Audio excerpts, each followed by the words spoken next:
Customer centricity is standing in the customer's shoes. And what's happening now is that the customer, the person wearing those shoes, is walking away from us.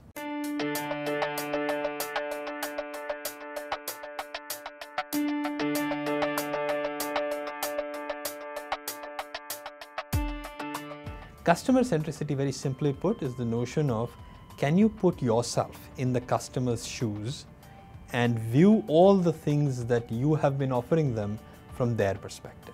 You help them along in their journey where they can use your product and your services to have a great experience. The traditional way of appealing to the customer, interacting with the customer, which is through the sales force, is no longer working. It's not very effective, and depending on the specialty, 40 to 50% of physicians in the US today are actually restricting access to the rep.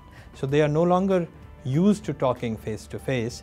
In fact, if you ask them, 2 to 1, doctors will favor getting their information from online media as opposed to talking to reps. In a recent survey of doctors, 47% of the doctors said they would no longer practice next year the way they were practicing.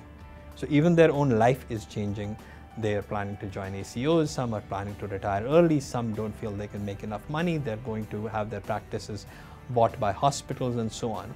So when the customer themselves is radically changing, not just their business model, but the way they consume information, we have to step back.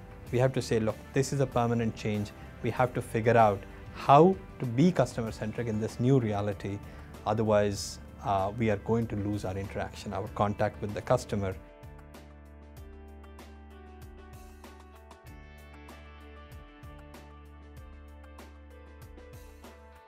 The issue here is pharma industry has been actually brand-centric, not customer-centric. Being customer-centric is actually working in an orthogonal direction.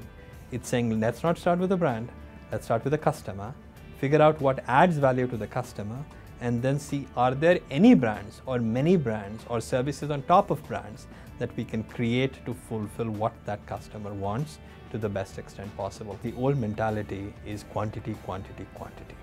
Not enough focus on quality. So I'll give you an example. There's a poor doctor in California. One company, one pharma company is touching that one individual more than 150 times. Now think about it. If you were a customer standing in their shoes, would you like to be targeted 150 times?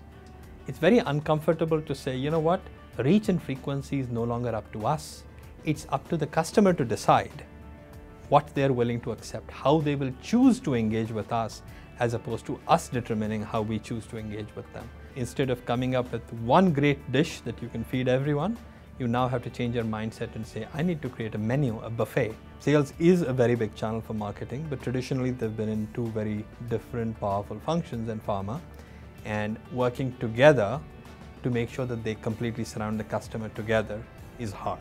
What we want to do is surround the customer, not chase after them, but make sure that you still can put yourself in their place and answer the question, what will they hear when you surround them with all that sound?